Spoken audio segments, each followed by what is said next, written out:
యేసే నామానికి మహిమ కలుగును గాక. ఆమేన్. ఈ శ్రేష్టమైన సమయాన్ని బట్టి ప్రభువుని నేను ఎంతగానో స్తుతిస్తున్నాను, మహిమపరుస్తూ ఉన్నాను. అలాగే పాస్టర్ గారికి, పెద్ద పాస్టమ్మ గారికి, చిన్న పాస్టమ్మ గారికి కూడా నా ప్రత్యేకమైన వందనాలు తెలియజేస్తున్నాను. మరి ఇక్కడ కూడి వచ్చిన సంఘ బిడ్డలందరికీ కూడా నా ప్రత్యేకమైన వందనాలు తెలియజేస్తున్నాను. మీ అందరినీ మరొక్కసారి చూడడం నాకు చాలా సంతోషంగా ఉంది. మనమందరం కూడా పరిశుద్ధ వారంలోనికి మరి వచ్చేసాము.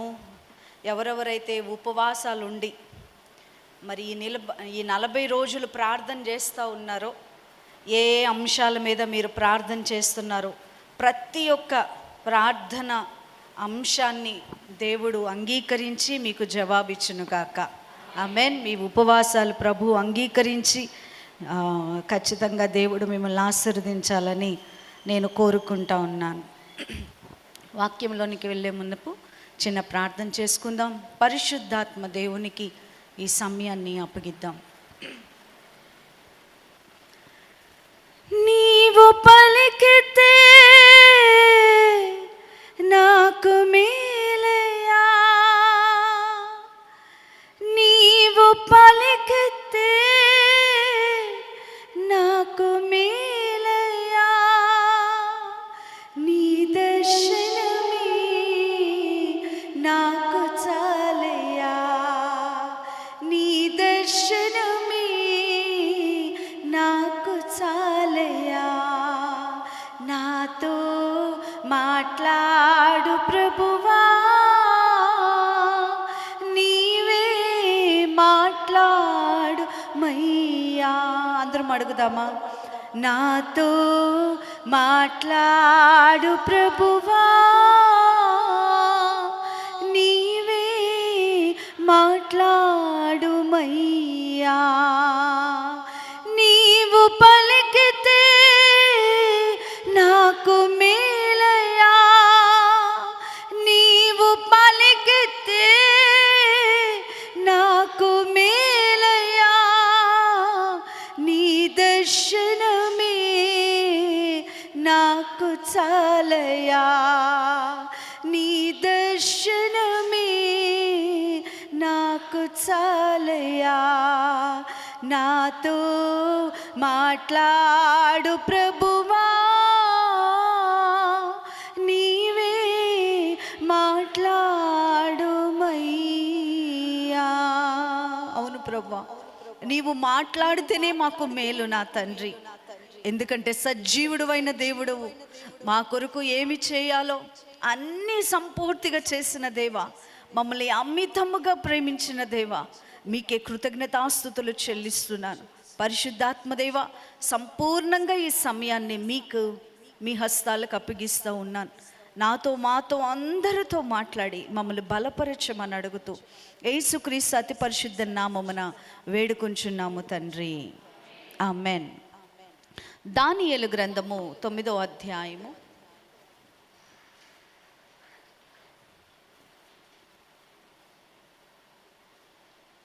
దానియేలు గ్రంథము 9వ అధ్యాయము 21వ వచనము నుండి 21వ వచనం చదువుదాం.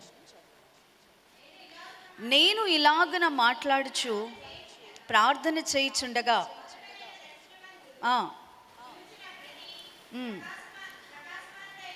అతి ప్రకాశమానుడైన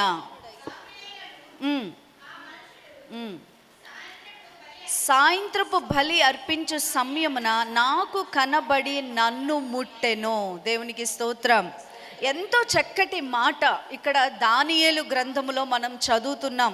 అది ఏమిటి అంటే, ఆయన ప్రార్థన చేయుచుండగా కంటిన్యూస్గా దేవుని యొక్క సన్నిధానంలో ఆ యొక్క దానియేలు గారు ప్రార్థన చేస్తున్నప్పుడట, మొట్టమొదటిగా ఆయన దర్శనమందు ఒక ప్రకాశమానమైన వెలుగులో గబ్రియేలు దేవదూత కనిపిస్తూ ఉన్నారు. ఆయన ఎప్పుడు కనిపించాడు? ప్రార్థన మొదలు పెట్టినప్పుడు కాదు, కానీ ఆయన ఎప్పుడు కనిపించి మాట్లాడటం మరి ప్రారంభించారు? దేవుని దగ్గర నుంచి ఒక బలమైన సందేశం ఈ యొక్క లోక అంతము కోసం, జరగబోయే తీర్పు కోసం, మనుషుల యొక్క స్థితి గతులను వాటన్నిటిని కూడా నిర్ణయించే ఒక అద్భుతమైన ప్రణాళిక, మానవ జాతి సమస్తమును రక్షించబడుటకు యేసుక్రీస్తు ప్రభువారి ద్వారా, మనుషులు ఎదురు చూస్తున్న మెస్సయ్య ద్వారా జరగకపోయే ఒక గొప్ప కార్యము, 70 వారాల కార్యం, ఇదంతటిని కూడా గాబ్రియేలు అనే పరలోకము నుండి దిగి వచ్చిన ఆ మనుష్యుడు మరి దానియేలుతో మాట్లాడుతూ ఉన్నాడు. ఎప్పుడు మాట్లాడుతున్నాడు? సమయాన్ని మనం చూసినట్లయితే, సాయంత్రపు బలి అర్పించు సమయమున నాకు కనబడి నన్ను ముట్టెను. ఆమేన్. ఎప్పుడంట కనపడింది? సాయంత్రకాల బలి అర్పించు సమయం. అంటే సాయంత్రాలు బలి అర్పిస్తారా?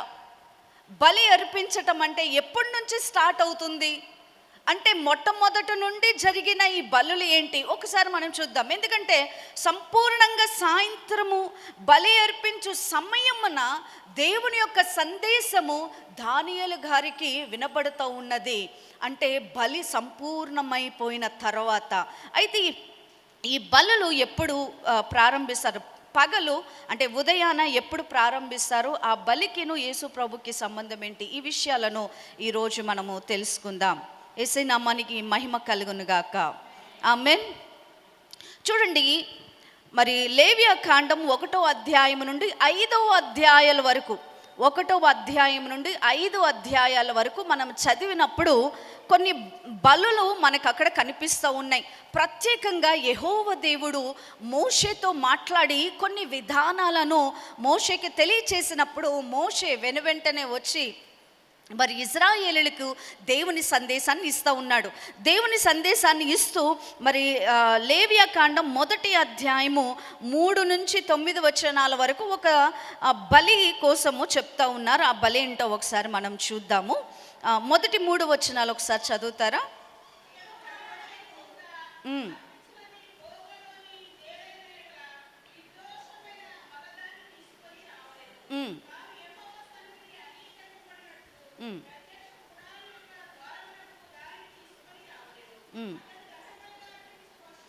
అతడు దహన బలిగా బలి రూపముగా అర్పించున్నది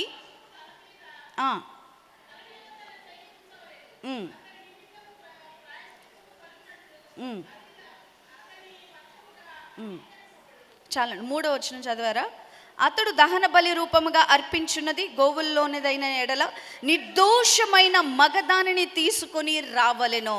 ఆమేన్. Praise the Lord. సో ఈ దహన బలి ఎప్పుడు అర్పిస్తారంటే ఉదయాన 6 గంటలకు 6 AM ఈ యొక్క దహన బలి ప్రారంభమవుతుంది. దానియేలు గ్రంథంలో మనం ఇందాక సాయంత్రము బలి చదివాం కదా.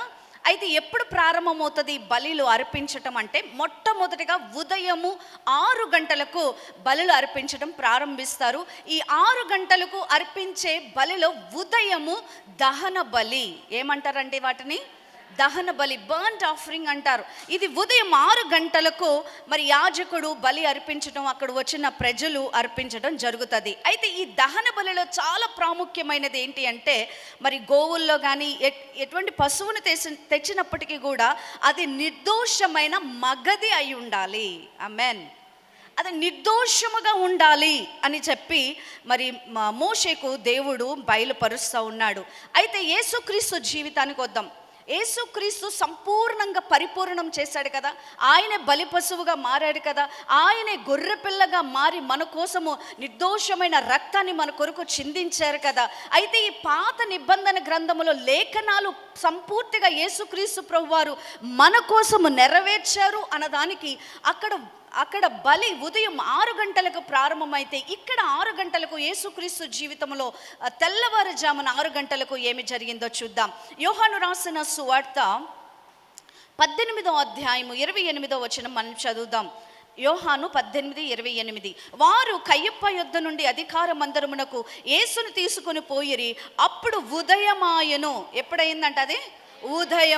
ఉదయము 6 గంటలకు అక్కడ జరుగుతూ ఉన్నది. పాత నిబంధన గ్రంథములో గుడారములో ఉదయం 6 గంటలకు దహన బలి, నిర్దోషమైన మరి నిర్దోషంగా ఉండాలి, ఆ పశువు నిష్కలంకంగా ఉండాలి, స్పాట్లెస్గా బ్లేమ్లెస్గా ఉండాలి. అయితే ఇక్కడ ఈ ఉదయాన యేసుక్రీస్తు ప్రభువారు ఎవరి ఎదుట నిలబడతా ఉన్నారు అనంటే పిలాతు ఎదురుగుండా నిలబడుతున్నాడు. ఒకసారి చూద్దాం. లూకా రాసిన సువార్త 23వ అధ్యాయము 4వ వచనాన్ని మనం చూసినట్లయితే, పిలాతు ప్రధాన యాజకులతోనూ సమూహములతోనూ ఇలా అంటున్నాడు. ఏమంటున్నాడు? ఈ మనుష్యుని యందు నాకు ఏ నేరమును కనబడలేదనెను. ఆమేన్, ప్రైజ్ ద లార్డ్. ఈయన మెస్సయ్య మన కొరకు వధించబడడానికి మొట్టమొదటిగా దహన బలిగా తన సజీవముగా ఉండగానే తన యొక్క దేహాన్ని దేవునికి సంపూర్ణంగా మన పక్షాన, ఎప్పుడైతే యాజకుని దగ్గరికి ఆ పశువును తీసుకొస్తారో, వీరి ఎవరైతే అర్పిస్తున్నారో వారి చేతులు వాళ్ళ మీద ఆ యొక్క పశువు మీద వేసినప్పుడు వీరి పాపములన్నీ ఆ యొక్క గొర్రెపిల్ల మీదకో లేకపోతే ఆ యొక్క తీసుకొచ్చిన పశువు మీదకి వెళ్తూ ఉంటుంది. అట్లాగే యేసుక్రీస్తు ప్రభువారు మన అపరాధములన్నీ కూడా, మన దోషములన్నీ కూడా ఆయన మీద వేసుకున్నాడు. ఆమేన్. ఆ ఉదయాన చాలా ప్రత్యేకంగా పిలాతుకి ఎలా తెలుసండి? పిలాతుకి అంతకు ముందు ఆయన పరిచయం లేదు. లేఖనములు అన్ని పరిశుద్ధాత్మ ప్రేరేపణతో రాయించబడ్డాయి. ఆమేన్. దేవుడు ఇన్స్పైర్ చేయకుండా, మరి పరిశుద్ధాత్మ ఆవేశము లేకుండా ఏ లేఖనము కూడా నెరవేర్చబడదు, ఇక్కడ రాయబడదు.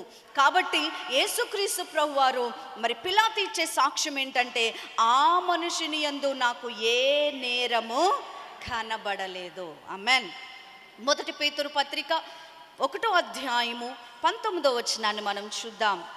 అమూల్యమైన రక్తము చేత అనగా నిర్దోషమును నిష్కలంకమునగు గొర్రె పిల్ల వంటి క్రీస్తు రక్తము చేత విమోచింపబడితరని మీరు ఎరుగుదురు కదా. మనము వెండి బంగారం అనే వస్తువుల చేత కాదు మనము విమోచింపబడింది, మనము రక్షించబడింది. అలనాడు సాదృశ్యంగా ఆ యొక్క గొర్రెలను లేకపోతే గోవులను అట్లా అర్పించారు, కానీ ఆ బలి పశువే యేసుక్రీస్తు అయి ఇక్కడ మన కోసము ఆయన అమూల్యమైన రక్తము, నిష్కలంకమైన రక్తము, ఏ నేరము లేనటువంటి వాడుగా మన పక్షాన మన స్థానములో అక్కడ నుంచున్నాడు. ఆయన నిర్దోషమైన వ్యక్తి, పాపము లేనివాడు. ఆమేన్. ఉదయము 6 గంటలకు అది అయిపోయింది. అది ఉదయము బలి, ఏమంటది? దహన బలి. రెండో బలిలోకి వద్దాం. ఈ రెండవ బలి ఎప్పుడు అర్పిస్తారంటే ఉదయము 9 గంటలకు అర్పిస్తారు. ఎన్ని గంటలకండి? 9 గంటలకు. ఉదయము 9 గంటలకు. దీన్ని మీల్ ఆఫరింగ్ అంటారు, నైవేద్య బలి. దీంట్లో రక్తం ఉండదు కానీ పిండి ఉంటుంది. ఆమేన్. ఇది మనము లేవియా కాండము 2వ అధ్యాయము 1 నుండి 10 వచనాల వరకు మనం చూస్తే ఇది మనకు కనిపిస్తుంది. ఇది పులవకూడదట. ఒకసారి మనం చూద్దామా ఆ వచనము? లేవియా కాండము 2:3, అంటే 1 నుంచి 10 వచనాలు సంపూర్ణంగా మనం చదివితే అర్థమవుతుంది. అయితే 3వ వచనం చదువుదాం.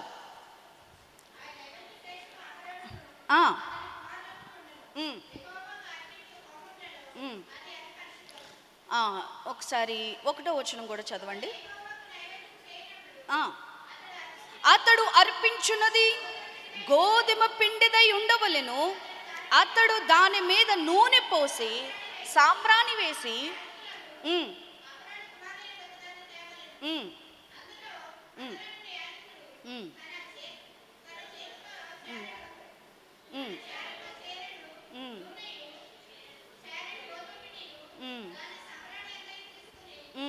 యెహోవాకు ఇంపైన సువాసన గల హోమముగా బలిపీఠము మీద అందులో ఒక భాగమును జ్ఞాపకార్థముగా దహింపవలెను. దేవునికి స్తోత్రం. ఈ 5 బలుల్లో, అంటే 5 బలులు ఉంటాయి సాయంత్రం అయ్యేసరికి.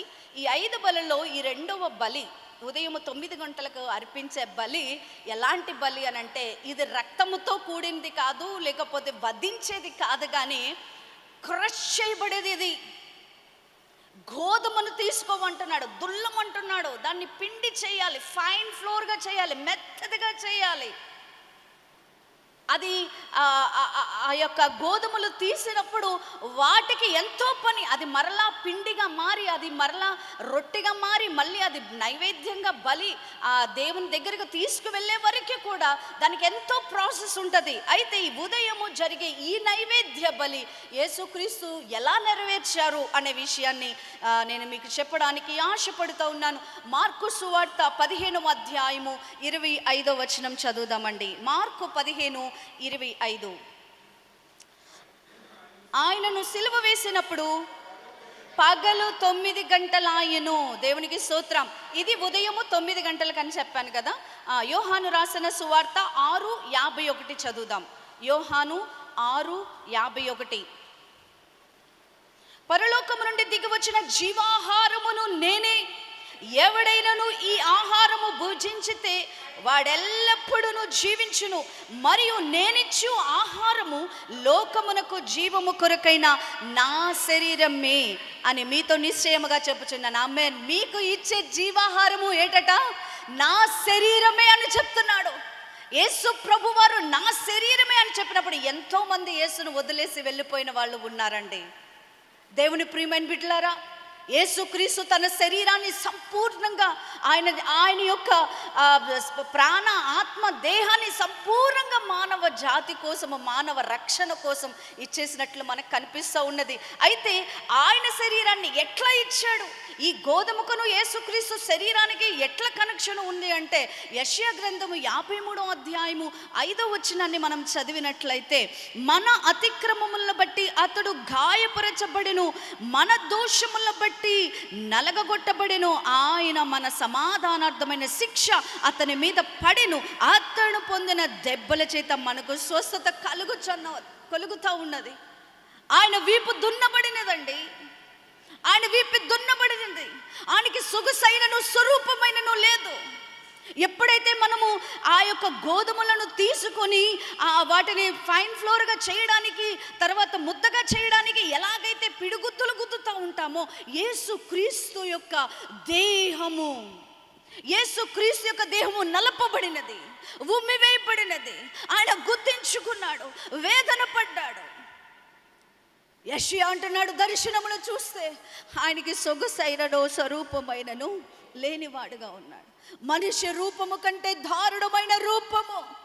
ఆ మాంసపు ముద్దను మనం చూసినప్పుడు ఎంత నలిగిపోయాడో ఆయన దేహము. ఇప్పుడు అంటున్నాడు, నీకు జీవాహారం ఇవ్వటానికి నేను వచ్చాను, ఆ జీవాహారము నా శరీరమే అంటున్నాడు. నైవేద్య బలి యేసుక్రీస్తు ప్రభువారు సంపూర్ణంగా నెరవేర్చి ఉన్నారు. ఆయన బలి, నైవేద్య బలి మన పక్షాన ఆయన దేహాన్ని దేవునికి అర్పించి ఆ నైవేద్య బలిని నెరవేర్చారు. ఆమెన్. మూడవది 12 గంటలకు, మధ్యాహ్నము 12 గంటలకు జరుగుతుంది ఈ బలి. పాత నిబంధన గ్రంథంలో మనం చూస్తే లేవియా కాండము 3వ అధ్యాయము 1 నుంచి 17 వచనాలను మనం చదివితే అక్కడ సమాధాన బలి, ఆమేన్, దేవునికి స్తోత్రం, సమాధాన బలి కోసము అక్కడ మాట్లాడుతూ ఉన్నాడు. అయితే సమాధాన బలి ఎప్పుడు జరిగిస్తారు మందిరములో లేకపోతే గుడారములో అని అంటే 12 గంటలకు అది జరుగుతుంది. మధ్యకాలము 12 గంటలకు. చూడండి, 1 నుంచి, లేవ్యకాండము 1 నుంచి 3 వచనాలు చదవించండి. గోవుల్లోనిది తీసుకొని వచ్చిన ఎడల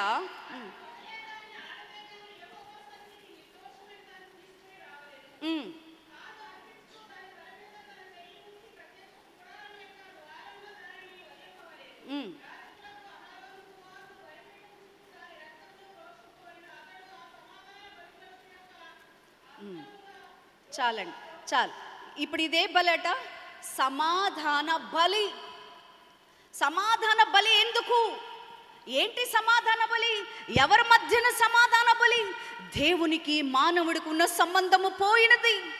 పాపం ఎప్పుడైతే చేశాడో, ఆదాము హవ్వ ఎప్పుడైతే దేవుని యొక్క మాటను అతిక్రమించారో, వారు పండు తిన్నందుకు కాదు కానీ వారు దేవుని మాటను అతిక్రమించారు. ఆజ్ఞ అతిక్రమమే పాపం అనున్నది. ఎప్పుడైతే దేవుని యొక్క ఆజ్ఞను వారు అతిక్రమించారో, వెనువెంటనే దేవుని సన్నిధి నుంచి వాళ్ళు తోలివేయబడ్డారు బయటికి. ఏదైనా తోటలో నుండి బయటకు వెళ్ళిపోయారు. ఇక దేవుని ముఖాన్ని వారు చూడలేకపోయారు. అప్పటి వరకు స్నేహంగా మాట్లాడిన వారు, అప్పటి వరకు దేవునితో ముచ్చటలాడిన వారు, సాయంత్రకాల సమయమున మానవుడు దేవుడు కలుసుకునే సమయం అది, సమాధానంగా మాట్లాడుకుంటూ ఉండేవాళ్ళు. ఎప్పుడైతే దేవుని మాటను అతిక్రమించారో వెంటనే వారి మధ్యన సమాధానము పోయింది. అయ్యో, మన అతిక్రమములు దేవుని ముఖము మనం చూడకుండా అయిపోతుంది. మధ్యలో పెద్ద గోడవలే ఉన్నాయే. ఓ, మనము దూరస్థులమైపోయాము, మనము శత్రువులమైపోయాము. దేవుడికి మనము పాపులముగా ఉంటే మనము శత్రువులమే. పాపం అంటే దేవునికి ఇష్టం లేదు, అది అవిధేయత. అయితే దేవుడు యేసుక్రీస్తు ప్రభువారు సమాధాన బలిగా మన కొరకు ఆయన అర్పించుకున్నాడు. ఆమేన్. ఇది ఎప్పుడు జరుగుతుంది? 12 గంటలకు జరుగుతుంది. యేసుక్రీస్తు జీవితంలో 12 గంటలకు ఏమి జరిగింది? ఈ సమాధాన బలి ఎట్లా ప్రభు ఇచ్చి ఉన్నారు ఒకసారి చూద్దాం. మార్కు సువార్త 15వ అధ్యాయము 33వ వచనాన్ని మనం చదువుకుందాం. మధ్యాహ్నము మొదలుకొని 3 గంటల వరకు ఆ దేశమంతటను చీకటి కమ్మెను. మధ్యకాలము మొదలుకొని, మధ్యకాలం ఎప్పుడు స్టార్ట్ అవుతుంది? 12 గంటలకు. 12 గంటలకు ఇక దేవునికి మానవుడికి ఉన్న సంబంధము చీకటైపోయింది. భూమి అంతా చీకటైపోయింది. దేవునికి తండ్రితో అనుసంధానము లేదు, సహవాసము లేదు, సంధి చేయబడటం లేదు. ఈ చీకటి అయిన తర్వాతే కదా ఓర్చుకొని ఓర్చుకొని ఓర్చుకొని ఓర్చుకొని తండ్రి నా చెయ్యి ఎందుకు విడిచావని కేక వేశాడు యేసు ప్రభువారు. అయితే యేసుక్రీస్తు ప్రభువారు మన సమాధాన బలి. ఆమేన్. మన కొరకు ఆయన అర్పించారు. చూద్దాం, ఎలాగ చూద్దాం. కొలస్సీలకు రాసిన పత్రిక 1వ అధ్యాయం 20వ వచనము. ఆయన శిలువ రక్తము చేత సంధి చేసి ఆయన ద్వారా సమస్తమును చదవండి.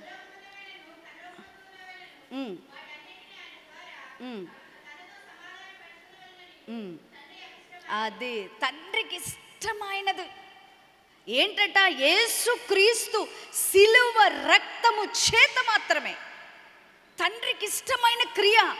మరలా తప్పుపోయిన ఆ యొక్క మనిషిని, నశించిపోయిన ఆ మనిషిని మరలా తిరిగి కట్టుకోవాలి. తండ్రికి ఇష్టం అది. చెల్లి, తమ్ముడు, నువ్వు నశించిపోవటం దేవునికి ఇష్టం లేదు. దేవునికి దూరముగా ఉండటం దేవునికి ఇష్టం లేదు.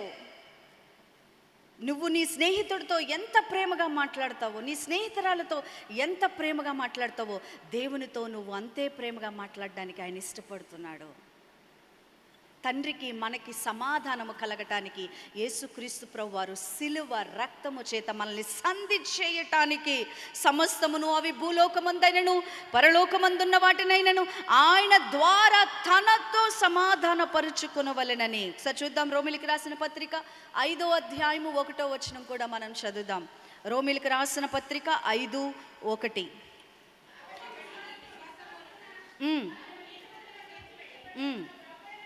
మన ప్రభువైన యేసుక్రీస్తు ద్వారా దేవునితో సమాధానము కలిగి ఉందము. ఆమేన్. ఎవరి ద్వారా? నీ నా ద్వారా కాదు,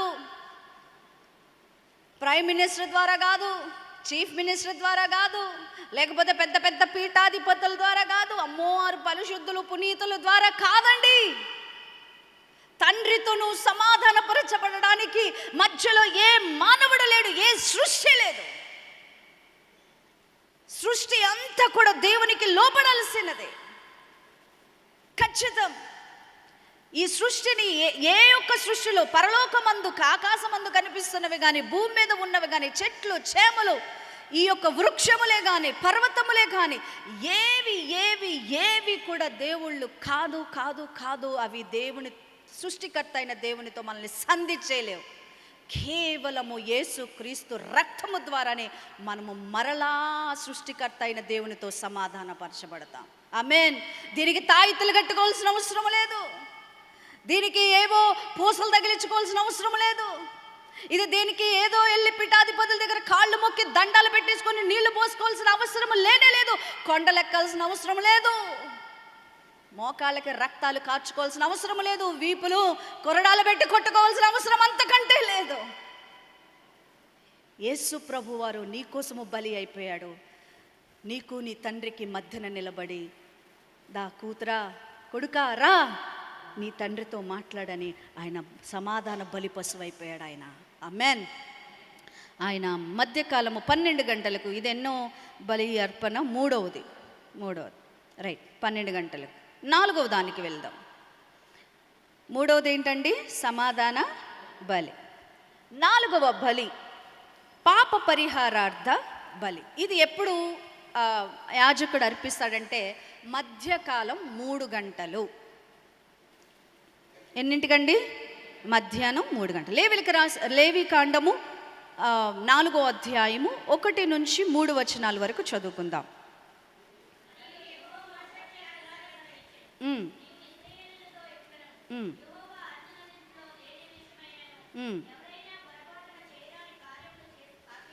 ఎవరైనను పొరపాటున చేయరాని కార్యములు చేసి పాపి అయిన ఎడల ప్రజలు అపరాధులగునట్లు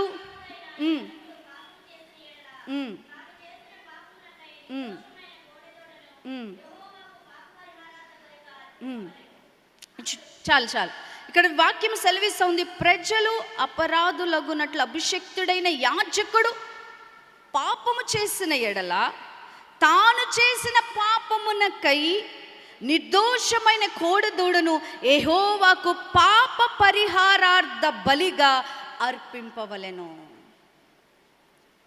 యాజకుడు ఒకవేళ పాత నిబంధన గ్రంథం, యాజకుడు పాపము చేసిన ఎడల తాను పాపమునకై నిర్దోషమైన కోడెదూడను తన కోసము తాను యాజకుడు యెహోవాకు పాప పరిహారార్థ బలిగా అర్పించాలి. అయితే యేసుక్రీస్తు ప్రభువారు ఈ పాప పరిహారార్థ బలి ఆయన అర్పించారు. ఎట్లా అర్పించారు? ఆయన పాపము లేనివాడు కదా.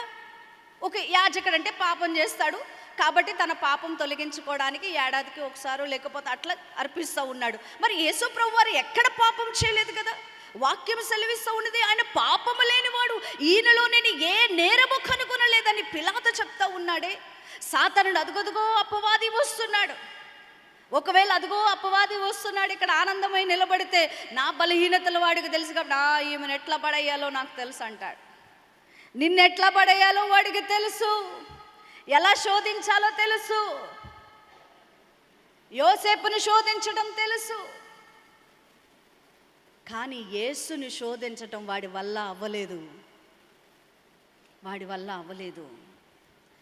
అందుకే యేసు ప్రభువారు అంటాడు, అదిగో అపవాది వస్తున్నాడు, వాడి వద్ద నాకేమీ లేదు, వాడు పట్టుకోవడానికి నా దగ్గర ఏమీ లేదు. అంత నిష్కల్మషమైన మనిషి అన్ని బలహీనతలు లేకపోతే చూస్తున్నప్పటికీ కూడా ఆయన ఎక్కడ కూడా పాపము చేయలేదని వాక్యము సెలవిస్తూ ఉంది. ఆయన పాపము చేయలేదు. అయితే మరి ఎట్లా అర్పిస్తాడు ఈ యొక్క పాప పరిహారార్థ బలి? యాజకుడు పాపము చేస్తే కదా ఆ బలి అర్పించాలి. ఎట్లా అర్పిస్తాడు మరి ఈ పాప పరిహారార్థ బలి? ఈయన మన ప్రధాన యాజకుడు కదా. ఒకసారి చూద్దాం. మార్కు సువార్త, ఇది 3 గంటలకని చెప్పాను కదండి. మార్కు సువార్త 15వ అధ్యాయము 34వ వచనాన్ని మనం చూద్దాం. మార్కు 15:34. 3 గంటలకు యేసు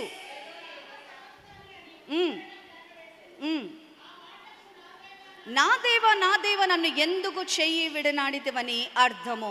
చూడండి, ఎప్పుడంటే ఇది 3 గంటలకు పాప పరిహారార్థ బలి యాజకుడు అక్కడ అర్పిస్తాడు.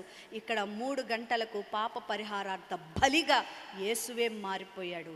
ఎట్లా? ఆయన పాపం చేయలేదుగా, మరి ఎట్లా అర్పిస్తాడు? ఒకసారి చూద్దాం. 2 కొరింథీయులకు రాసిన పత్రిక 5వ అధ్యాయము 21వ వచనం. 2 కొరింథీయులకు రాసిన పత్రిక 5:21. ఎందుకనగా మనం ఆయన యందు దేవుని నీతి యొగునట్లు పాపమెరగని ఆయనను మన కోసము పాపముగా చేసెను. మన కోసమైన పాపిగా మారి మన కోసము పాపముగా చేయబడ్డాడు. ఒకసారి చూద్దాం. హెబ్రీయులకు రాసిన పత్రిక 9వ అధ్యాయము 26వ వచనం చదువుదాం. 9:26.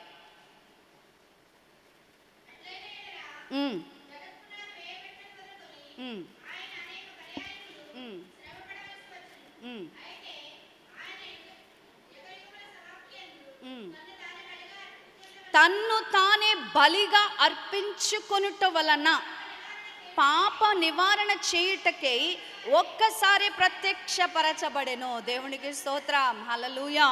దేవుని ప్రియమైన బిడ్డలారా, ఒక్కసారి బలి అర్పిస్తూ ఉన్నాడు. అది ఏంటంటే పాప నివారణ కోసం. ఎందుకు పాప నివారణ అంటే ఆయనే పాపముగా చేయబడ్డాడు. మన పాపమంతా ఆయన మీద వేయబడినది.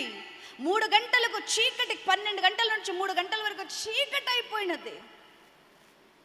దేవుని యొక్క కన్నులు పవిత్రమైనవి తప్ప దుష్టుని దేవుడు చూడలేడు. పాపిగా మారిపోయిన మన పాపమంతా వేసుకొని ఆయన సిలువ పైన కేకలు వేస్తూ ఉన్నాడు. అయ్యో నా చెయ్యి ఎందుకు విడనాడితివయ్యా నువ్వు. దేవుని ప్రియమైన బిడ్డలారా, ఈ యొక్క పాప పరిహారార్థ బలి పశువుగా యేసు ప్రభువే మన కోసము అర్పించాడు. ఎందుకో తెలుసా? నువ్వు నేను ఇక పాపములో ఉండటానికి కాదు ఈ బలి. పాపము నుంచి మనం విమోచింపబడాలి, ఇంకా పాపములో ఉండటానికి కాదు. ఆయన ఈ బలి అర్పించేశారు మరలా మనం పాపములో జీవించటానికి కాదు. మనము మరలా పాపము చేయటానికి, పాపానికి దాసులము కానే కాదు. ఆమేన్. అది 4వ బలి. 5వ బలి, ఆఖరిది అపరాధ బలి. ఇదేంటిదండి? అపరాధ బలి. ఇది ఎప్పుడు అర్పిస్తారు? 6 గంటలకు, సాయంత్రము 6 గంటలు. ఇందాక మనం దానియేలు గ్రంథంలో సాయంత్రము బలి చదివాం కదా, ఆ సాయంత్రానికి వచ్చాను ఇప్పుడు. ఆమేన్. సాయంత్రము 6 గంటలకి యేసు ప్రభు వారు చనిపోయాడు కదండి, ఇంకేం బలండి, ఇంకేముంది అక్కడ అని అనుకుంటున్నారో ఒకసారి చూద్దాం. లేవియా కాండము 5వ అధ్యాయము 14వ వచనము 17-18 వచనాలు చదువుదాం. 17, 18, 5.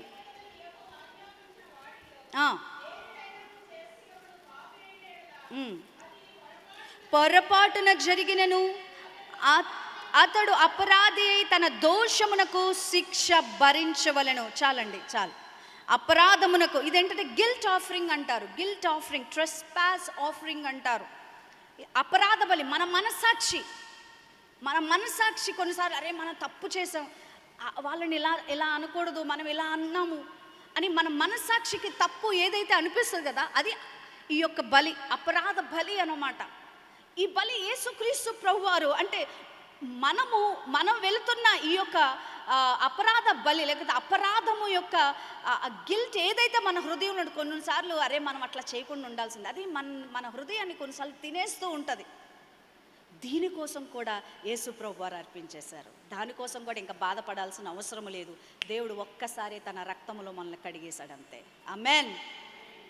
చూద్దాము. యెషయా గ్రంథము 53వ అధ్యాయము 10వ వచనం. యెషయా గ్రంథము 53:10. అతనిని నొలగొట్టుటకు యెహోవాకు ఇష్టమాయెను, ఆయన అతనికి వ్యాధి కలుగజేసెను, అతడు తన్ను తానే అపరాధ పరిహారార్థ బలిగా చేయగా. చాలండి. వాక్యం సెలవిస్తూ ఉంది, యెషయా ప్రవక్త ప్రవచిస్తున్నాడు. అతడట తన్ను తానే యెహోవాకు, అసలు అతన్ని యెహోవాకి ఇష్టమైనట దేనికి? అతనిని నలగొట్టుటకు. ఎవరితను? యేసు ప్రభువు. యెహోవాకు ఇష్టమైన, అతనిని నలగొట్టడానికి ఇష్టమైనట అతడు తన్ను తానే అపరాధ పరిహారార్థ బలిగా అర్పించుకున్నాడు. మత్తయి సువార్త 27వ అధ్యాయము 57వ వచనం నుండి మనం చూసినట్లయితే, యేసుక్రీస్తు ప్రభువారు అక్కడ మరణించి చనిపోయిన తర్వాత 6 గంటలకు సాయంత్రకాలం వేళ మరి అరిమతయి యోసేపు అను ఒక ధనవంతుడు సాయంకాలం అయినప్పుడు, దేవునికి స్తోత్రం, ఎప్పుడంటే ఇది సాయంకాలం అయినప్పుడు పిలాతు వద్దకు వెళ్ళి యేసు దేహమును తనకిమ్మని అడగగా పిలాతు దానికి అప్పగించి ఆజ్ఞాపించను. యోసేపు ఆ దేహమును తీసుకొని నారబట్టలతో చుట్టి తాను రాతిలో తొలిపించుకున్న క్రొత్త సమాధిలో దానిని ఉంచి సమాధి ద్వారమునకు పెద్ద రాయి బొర్లించి సమాధిలోనికి అరిమతయి ఆ యొక్క ఏదైతే తన కొరకు తొలిపించుకున్నాడో దానిలోనికి వెళ్ళాడు. మనిషి పట్ల మనిషి ఏదైతే అపరాధం చేసి కాన్షియస్ గిల్ట్ అవుతుందో దానికోసము కూడా యేసు ప్రభువారు ఆఖరిగా ఆ యొక్క ట్రెస్పాస్ లేకపోతే గిల్ట్ ఆఫరింగ్, అపరాధ బలి కూడా దేవుడు సంపూర్ణంగా అర్పించేశాడు. ఇక ఆ గిల్ట్ కూడా మనకు అవసరం లేదు. దేవుడు మన పాపములని వీపు వెనకాల వేసుకున్నాడట. ఆయన ఒక్కసారి క్షమిస్తే ఇక ఎప్పటికీ అవి క్షమించబడ్డాయి. ఆమేన్. ఇక సాయంత్రం అయిపోయింది. ఇప్పుడు దానియేలుతో దేవుడు మాట్లాడుతున్నాడు. ఆమేన్. ఈ యొక్క 5 బలులు కూడా దేవుడు సంపూర్ణంగా యేసుక్రీస్తు ప్రభువారు పాత నిబంధన గ్రంథంలో ఏదైతే మనుషులు అర్పిస్తూ ఉన్నారో పశువులను తీసుకొచ్చి ఆ బలి పశువుగా యేసుక్రీస్తు ఇక్కడ మారాడు. ఈ యొక్క ప్రతి బలి కూడా యేసు ప్రభు బలి పశువుగా యేసు ప్రభు అయ్యారు. ఆయనే సిలువ పైన మరణించారు. ఇప్పుడు సాయంకాలం అయిన తర్వాత పరలోకము నుంచి దేవదూత వచ్చి మానవుడితో మాట్లాడుతూ ప్రణాళిక చెప్తుంది. ఇక దేవునికి మానవుడికి మధ్యన ఏమీ లేదు, తెర చినగబడిందంతే. ఆమేన్. మందిరములో పైనుంచి కింద వరకు తెర చినిగిపోయినదంతే. మానవుడికిను దేవుడికి మధ్యలో ఇంకా ఏ బలులు అవసరం లేదు. ఒక్కసారి యేసు ప్రభువారు అన్ని చేసేసారు. ఇప్పుడు నీవు నీ దేవుణ్ణి తండ్రి అని పిలవచ్చు. నీవు మహిమలో ఆయన్ని కనుగొనగలవు. నీకు ఇంకా మరణము లేదు, నీకు ఇంకా నిత్య జీవమే ఉన్నది. నీ తండ్రితో అనుసంధానము. నీ పాపములు క్షమించబడ్డాయి, నీ దోషములు క్షమించబడ్డాయి. నువ్వు నీతిమంతుడిగా, నీవు పరిశుద్ధుడిగా పరిగణించబడుతున్నావు. ఆదాము వలె నువ్వు తోలివేయబడలేదు. యేసుక్రీస్తులో నువ్వు మరలా తిరిగి కట్టబడ్డావు దేవునితో సహవాసం చేయడానికి. ఈరోజు నువ్వు నాకు ప్రార్థన చేయట్లేదు, నేను ఆయనకి తీసుకెళ్ళడానికి. నువ్వు డైరెక్ట్గా దేవునికి ప్రార్థన చేస్తున్నావు. ఎందుకంటే మధ్యలో యేసు ప్రభు నీ కోసం చేసిన బలియాగమును బట్టి. ఆమేన్. ఇంత గొప్ప యేసయ్య, నా కోసం ఇంత బలి అర్పించావా? ఆ యెహోవా దేవునికి, ఆ పరలోకపు తండ్రికి నా కోసము నువ్వు అర్పించుకొని ఇన్ని బలులు అర్పించావు ప్రభువా, నీకు వందనాలయ్యా. ఈరోజు నన్ను తండ్రిని కలిపావు. యేసు నీ రక్తములో నన్ను కడుగు అనంటే ప్రేమతో విశ్వాసముతో నీకు విధేయత చూపిస్తాను ప్రభువా అంటే ఖచ్చితంగా మన ప్రతి అపరాధమును కడిగేసిన దేవుడు.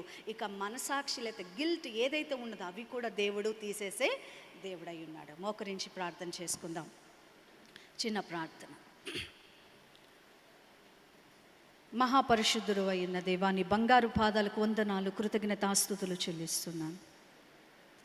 నమ్మదగిన దేవుడు అయ్యా, ఒకసారి ప్రార్థన చేద్దాం. అయ్యా, నా కోసము నా తండ్రి నాయన నీవు బలి పశువుగా మారావు కదయ్యా, నన్ను ఇంతగా ప్రేమించవు కదయ్యా. ఎలాగయ్యా ప్రభువా, ఇంత ప్రేమ నా పట్ల, ఇంత గొప్ప ప్రణాళికలో అయ్యా తండ్రి నన్ను తీసుకున్న దేవా, నీకే కృతజ్ఞతాస్తుతులు చెల్లిస్తున్నాను. కఠినులైన యోధులు నేను సిలువ పైన కొట్టిరా, కఠినులైన యోధులు నేను సిలువ పైన కొట్టిరా, నీదు కాళ్ళు చేతులందు శీలలను బిగించిరా, నీదు కాళ్ళు చేతులందు శీలలను బిగించిరా. యేసునాద నీదు ప్రేమ ఎన్నతరము కాదయా, పాపినైన నన్ను బ్రోవా, నీదు ప్రాణ మిడితివా, పాపినైన నన్ను బ్రోవా, నీదు ప్రాణ మిడితివా. ముల్లతో కిరీటమల్లె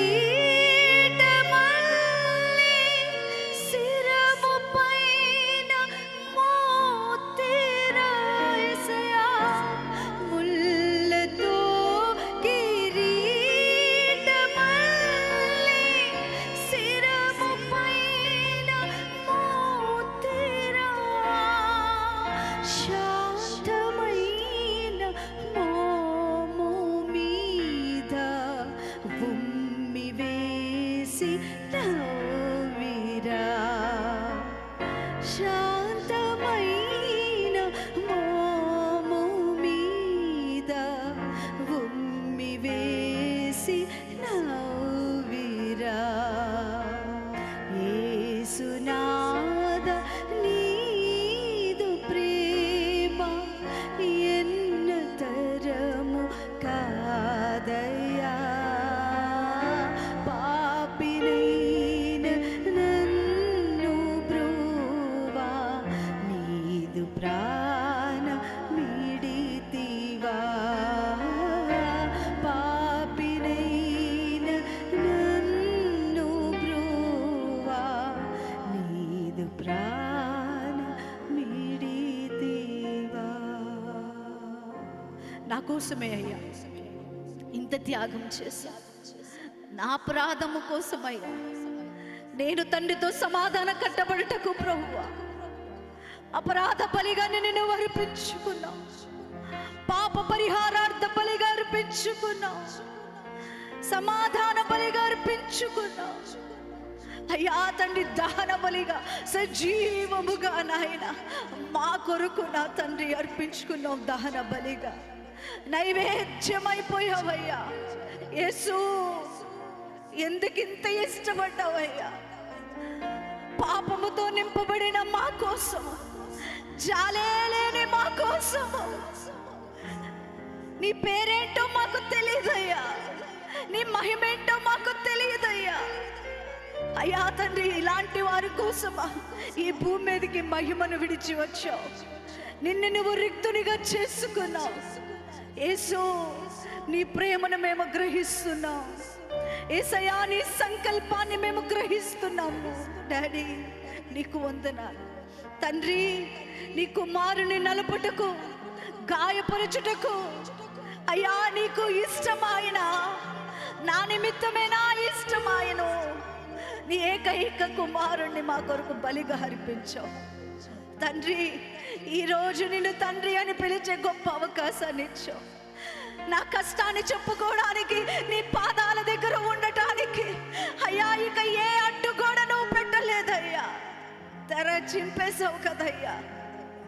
నిన్ను చూచే అయ్యా కన్నులు, నీతో మాట్లాడే అయ్యా తండ్రి గొప్ప భాగ్యాన్ని మాకిచ్చినావు. అంతటితో ఆపకుండా నిత్యము నాతో ఉంటావు అయ్యా తండ్రి. నీ కొరకు నేను ఇల్లు కట్టానంటున్నావు కదయ్యా, నివాస స్థలములు ఏర్పరచానంటున్నావు. ఇంత గొప్ప భాగ్యాన్ని మాకిచ్చిన తండ్రి యేసు, మీకు కృతజ్ఞతాస్తుతులు. పరిశుద్ధాత్మదేవ, నీ సేవను మేము మర్చిపోలేమయ్యా, మీ ఆదరణని మేము మర్చిపోలేమయ్యా. అయ్యా, మమ్మల్ని సంధి చేస్తున్న దేవా, మమ్మల్ని ఒప్పింపజేస్తున్న దేవా, మీకే కృతజ్ఞతాస్తుతులు.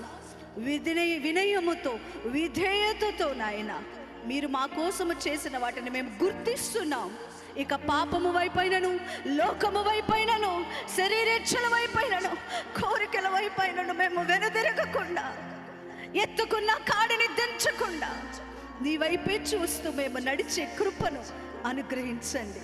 ఎన్ని శోధనలు, ఎన్ని బాధలు వచ్చినా మా విశ్వాసములో మేము నిలకడగా ఉండి నీ వైపు చూస్తూ మా ప్రయాణాన్ని కొనసాగించే కృపను మాకు అనుగ్రహించమని అడుగుతూ, ఈ రాత్రి నాతో మాతో మాట్లాడి బలపరిచినందుకు నీకు కృతజ్ఞతాస్తుతులు చెల్లిస్తూ యేసుక్రీస్తు అతి పరిశుద్ధ నామమున వేడుకొంచున్నాము తండ్రి. ఆమేన్.